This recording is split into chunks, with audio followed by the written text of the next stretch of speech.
به نام خدا. سلام دوستان عزیزم، وقتتون بخیر باشه. پادکست صدای سکوت امروز رو با کتابی زیبا و جذاب شروع میکنیم. کتاب کمونیسم رفت، ما ماندیم و حتی خندیدیم.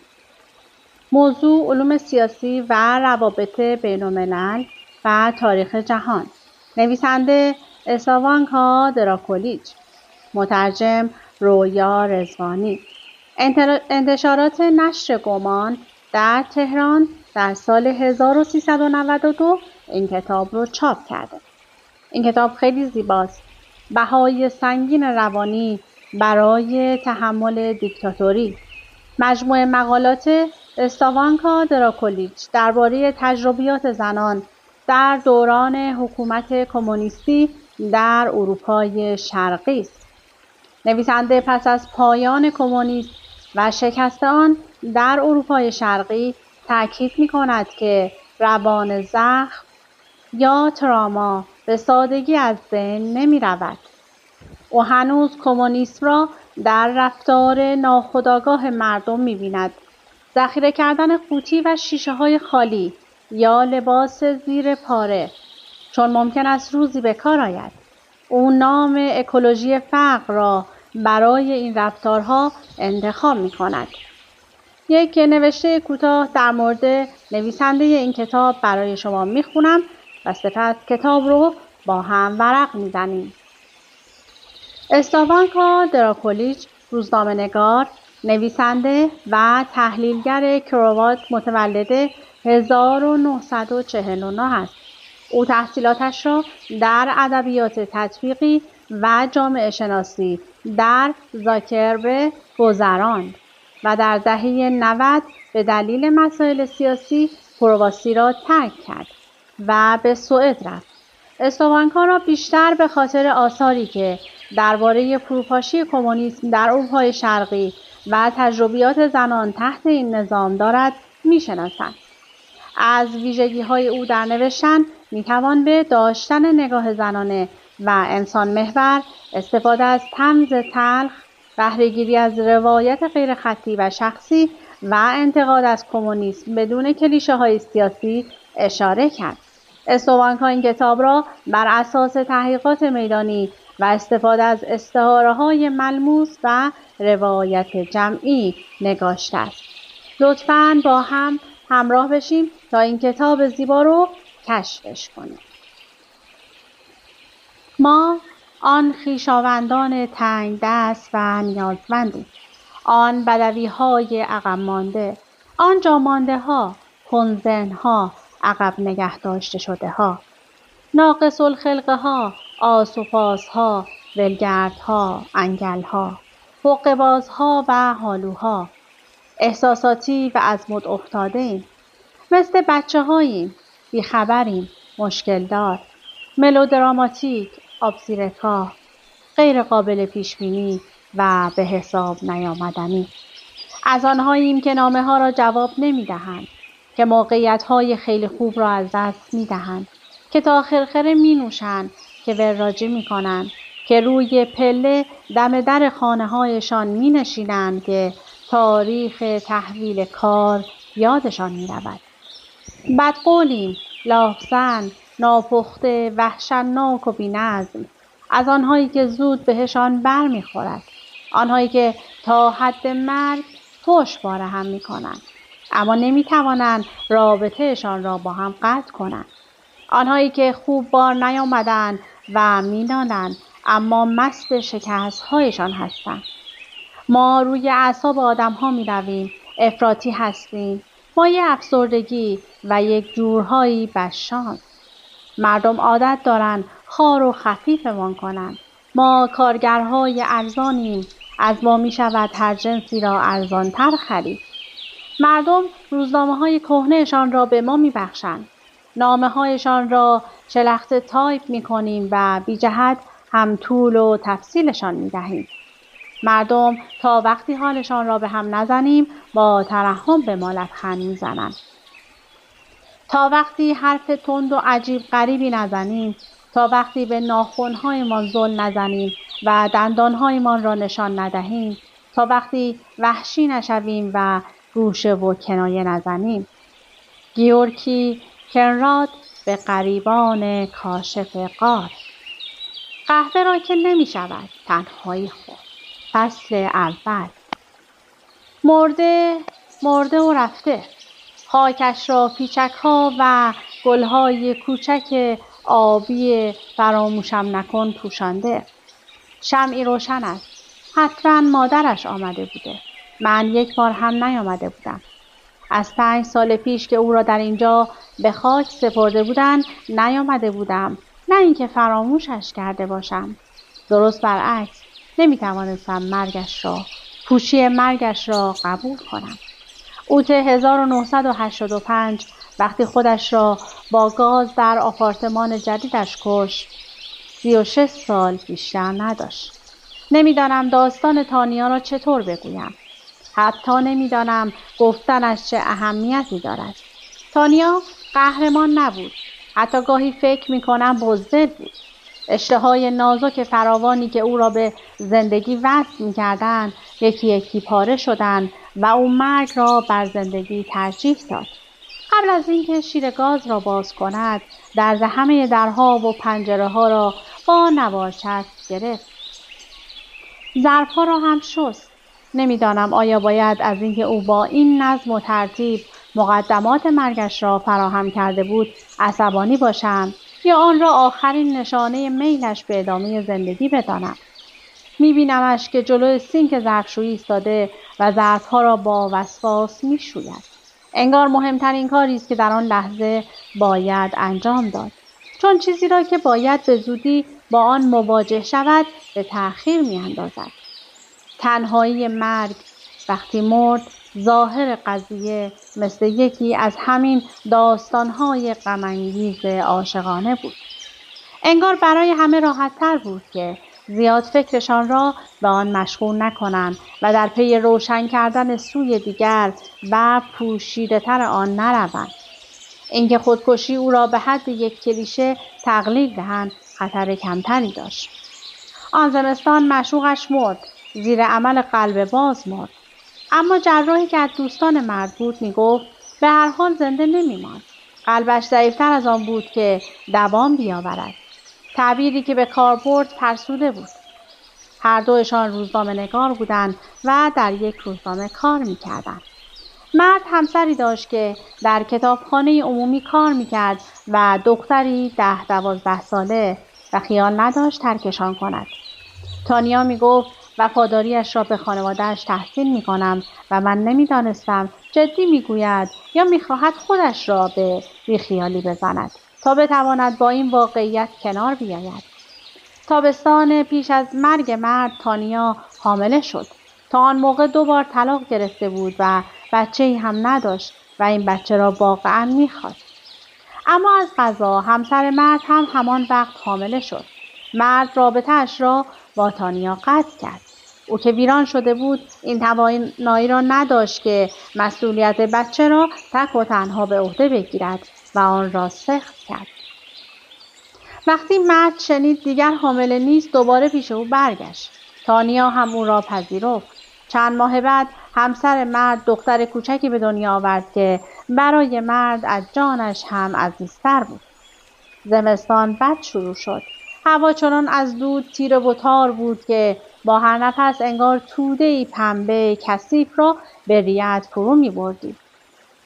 تانیا مقاله‌ای نوشت که گرد و خاک زیادی به پا کرد. مقاله بر علیه ملی کردن ماشین‌های پینبال خصوصی بود و قرار دادن آنها در اختیار شرکت دولتی لاتاری.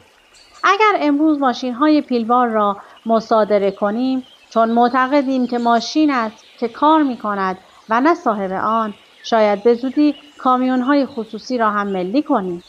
چون کار را کامیون‌ها می‌کنند نه صاحبان آنها.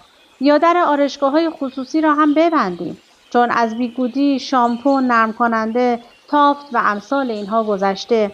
در مقایسه با کاری که تنها یک سشوار برقی می‌کند، شانه زدن یا کوتاه کردن مو اصلاً به حساب نمی‌آید. او با زیرکی و با طنز مسئله ماشین‌های پیلبار را با مسئله شهروند شوروی واسیلی میخائیلوویچ پلینینکو مقایسه کرده بود و با جدل‌هایی که تابستان همان سال در روزنامه‌های شوروی بر سر آن در گرفته بود که آیا او می‌تواند اسبی را که پیدا کرده و پرورش داده برای خودش نگه دارد یا نه، در بلاروس اهلی کردن حیوانات آزاد منع قانونی داشت، چون این حیوانات ثروتی محسوب می‌شدند که فرد برای تولید آن کار نکرده است. اگر یک خارجی این مقاله را می‌خواند، به نظرش مقاله‌ای ساده و بی‌ضرر می‌آمد. مقاله‌ای درباره ماشین‌های پینبال چه ضرری می‌تواند داشته باشد؟ ولی ما در بازی اجتماعی خواندن میان سطور به چنان کمالی رسیده بودیم که البته آقایان فهمیدند که مقاله او نه درباره ماشین‌های پینبال بلکه درباره خصوصی سازی اقتصاد بوده است. یوگسلاوی مراحل مختلفی از اصلاحات اقتصادی را پشت سر گذاشته است. یکی از این مراحل خصوصی سازی بوده، یعنی مجاز شمردن سرمایه‌گذاری‌های کوچک خصوصی برای بهبود اقتصاد. اما زمانه داشت عوض می‌شد. سیاست اقتصادی به مسیر دیگری افتاده بود. از بس عینک ایدئولوژیک مقاله او به وضوح سیاسی بود. در واقع اشتباهات سیاسی او مهلک بود. اول اینکه جهتگیری کاپیتالیستی حکومت را جدی گرفته بود، یعنی اجازه گسترش سرمایه‌گذاری‌های کوچک را و از آن دفاع کرده بود. بعد نشان داده بود که پارلمان در جمهوری سوسیالیستی کرواسی مثل هر حکومت تک حزبی دیگر نهادی تشریفاتی است و به این ترتیب به سیستم قضایی توهین کرده و آن را به تمسخر گرفته بود. مقاله او که امروز به نظر ساده دلانه می آید، مقاله‌ای که تنها از ماشین‌های پینبال صحبت می‌کرد، عملکرد مزدورانه حکومت سوسیالیستی را برملا می‌کرد. او این عملکرد را به استهزا گرفته بود و میبایست به سزای عملش برسد. بعد از یک هفته مشورت، واژه‌ای که عملاً به معنای مذاکره با سران حزب و گرفتن جدیدترین دستورالعمل‌ها در مورد سیاست کاری سردبیران یا در واقع سانسور غیررسمی است، هیئت تحریریه روزنامه‌ای که در آن کار می‌کرد، بیانیه‌ای 150 کلمه‌ای داخل کاد در روزنامه چاپ کرد با عنوان توزیع هیئت تحریریه. تا جایی که به خاطر دارم این شاید آخرین بار بود که بیانیه‌ای از این دست به چاپ رسید. اما صدور چنین بیانیه‌هایی در آن زمان غیر معمول نبود. این رسمی بود که از گذشته به جا مانده بود، از زمانی که سردبیران مستقیما در برابر آن عضو حزب که کارش سانسور مقالات بود مسئول بودند. البته این ابزاری بود که به کار دیگری هم می آمد: صاف کردن حساب با دشمنان مردم، یا به عبارت دیگر با هر کس که بر علیه یکی از سیاست‌های حزب می‌نوشت، یا درست‌تر بگویم طبق این سیاست‌ها نمی‌نوشت. بنابراین سردبیران راحت این رسم را کنار نمی‌گذاشتند. بعد از آن برای حذف روزنامه‌نگاران نافرمان استفاده کردند. در مورد تانیا ظاهراً هیئت تحریریه داشت خطای بزرگی را که روزنامه مرتکب شده بود به اطلاع عموم می‌رساند. اما همه می‌دانستند که این کار آنها ابراز ندامت است، اعلامیه‌ای است که برای سران حزب نوشته شده، نه برای عموم مردم. هیئت تحریریه عقایدی را که در پی این مقاله بیان شده بررسی کرده است و بعد از بحث‌ها و تحلیل‌های دقیق به این نتیجه رسیده که چاپ این مقاله نشانه خطای فاحش حرفه‌ای و سیاسی هیئت تحریریه است. روزنامه‌های ما از تصویب هر قانون و هر اقدام دیگری که مشوق سرمایه‌گذاری خصوصی باشد حمایت کرده و می‌کنند، مگر آنکه در راستای فعالیت‌های اتحاد سوسیالیستی خلق کارگر نباشد یا با راهکارهای ایدئولوژیک اتحاد کمونیست‌ها همخوانی نداشته باشد. اما در اصل پیامی که می‌خواستند بدهند این بود: ما هیئت تحریریه این اشتباه خود را می‌پذیریم که تسلط لازم را بر روزنامه خود نداشته‌ایم. در نتیجه متاسفانه این عقاید مذموم در آن مطرح شده است. اطمینان می‌دهیم که دیگر چنین اتفاقی تکرار نخواهد شد. می‌توانم تانیا را ببینم که پشت میز تحریرش در طبقه هفتم ساختمانی با نمای آلومینیوم و شیشه در خیابان لیوبلیانسکا نشسته است و روزنامه تازه از زیر چاپ درآمده‌ای را می‌خواند که هنوز بوی مرکب می‌دهد و دست‌هایش از آن سیاه شده. مقاله را دوباره و دوباره می‌خواند و مثل کسان بسیاری که پیش از او قربانی شده بودند با خودش فکر می‌کند نه، امکان ندارد. حتما اشتباه وحشتناکی پیش آمده. شاید این همان لحظه‌ای بود که سرانجام توانست ببیند در پس تمام توهماتی که احاطه‌اش کرده بود چه چیزی نهفته است. دیوار شیشه‌ای واقعیت زندگیش در برابرش خرد شد و فرو ریخت.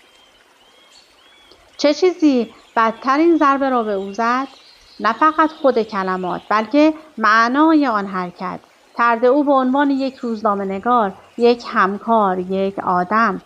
هیئت تحریریه روزنامه‌اش، آدم‌هایی که او می‌شناخت، آدم‌هایی که بیش از 10 سال با آنها کار کرده بود، دیگر اعضای حزب، همه به او پشت کرده بودند. خودش هم عضو حزب کمونیست بود. والا بدون این سابقه عضویت احتمالاً نمی‌توانست گزارشگر مهمترین روزنامه کشور بشود.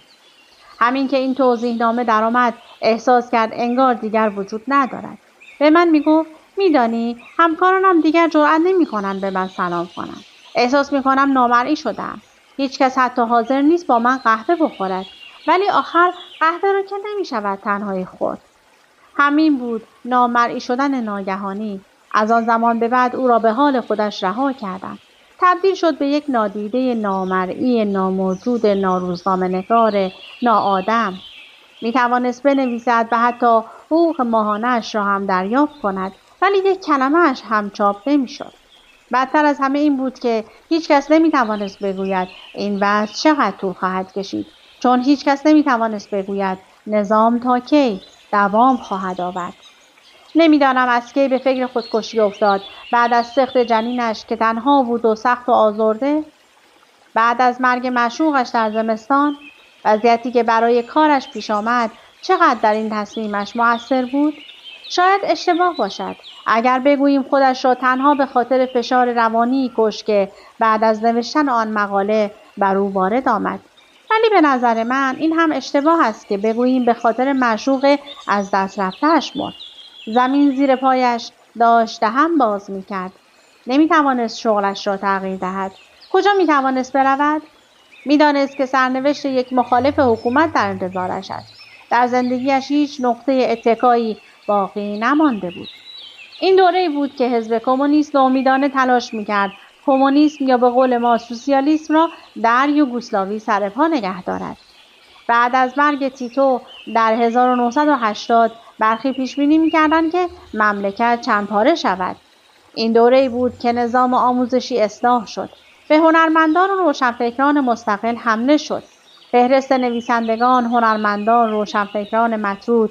دوره محاکمات سیاسی دیگر روشن شده بود که سیستم خودکفایی که یوگسلاوی آنقدر به آن می‌بالید غریبی بوده که جعل کردند تا ما را متقاعد کنند که خود ماییم که مقصریم، نه دولت یا حزب.